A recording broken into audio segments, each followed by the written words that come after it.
मोहन बेटा, तुम लकड़ियां ले आए? ला दे बेटा, इसकी तो बहुत जरूरत थी।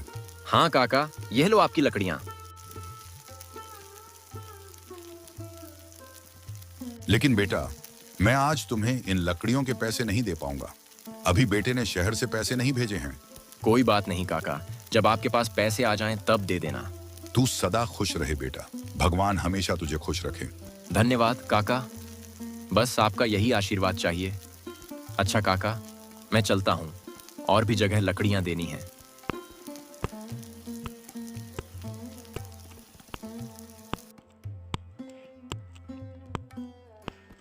मनोहर चाचा, ओ मनोहर चाचा, लकड़ियाँ लाया हूँ।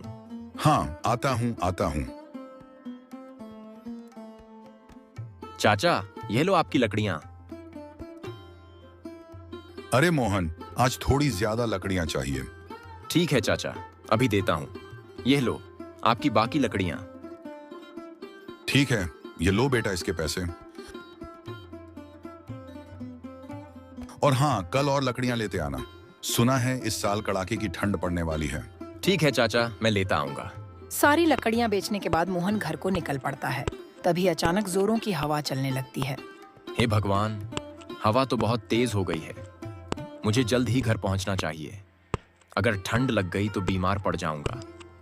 हे भगवान, बस किसी तरह घर पहुंच जाऊं। हे भगवान, कहाँ रह गए वह? इतनी तेज हवाएं चल रही हैं, अभी तक घर नहीं आए। मैंने कितनी बार कहा है उन्हें कि घर जल्दी आ जाया करिए। ठंड का समय है, लेकिन वह है कि मेरी बात सुनते ही नहीं। बबीता, ओ बबीता। आ गए आप? आपको मैंने कितनी बार कहा है कि ठंड का समय है, शाम होने से पहले घर आ जाया करो। ठंड में शाम को बहुत ठंडी ठंडी हवाएं चलती हैं। हाँ बबीता, तुम ठीक कह रही हो। बाहर ठंड बहुत ज्यादा है। कल से मैं और सुबह जल्दी घर से निकल जाया करूंगा और शाम होने से पहले सारा काम निपटाकर घर आ जाया करूंगा। चलिए, चूल्हे के पास बैठ जाइए, मैं खाना गर्म कर देती हूँ।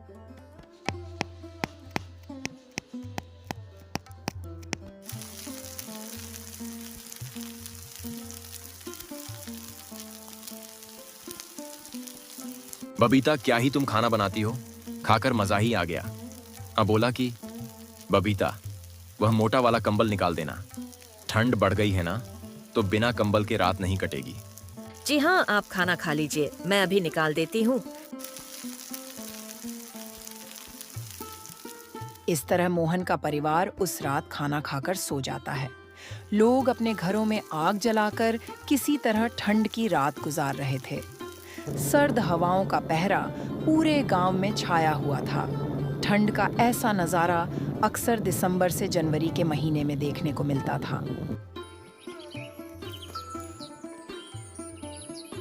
अच्छा बबीता, तो मैं निकलता हूँ।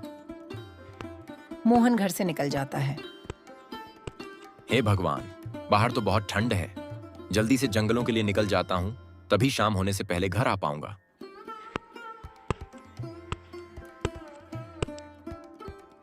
आज गांव में घना कहर छाया हुआ था। लोग लकड़ियां जलाकर उसकी गर्माहट ले रहे थे। मोहन गांव से होता हुआ जंगल की ओर जा रहा था। मोहन भाई, लकड़ियां लेने जा रहे हो? हाँ भाई, वही जा रहा हूँ। अरे भाई, मैंने सुना है कि इस बार कड़ाके की ठंड पड़ने वाली है। मौसम विभाग का कहना है कि इस बार ठंड का एक अलग ही रूप देखने को मिलेगा, इसलिए ठंड की पहले से ही तैयारी करके रखो। क्या भाई, तुम सच कह रहे हो? अगर ऐसा हुआ तो सबसे पहले मेरा ही काम खत्म हो जाएगा।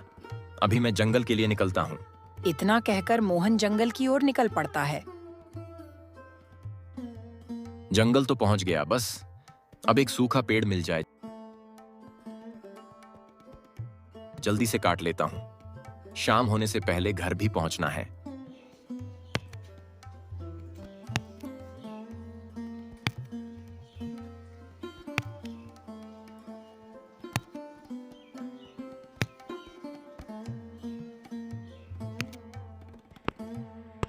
जंगल से लकड़ियां काटकर उन्हें गांव-गांव जाकर बेच देता है।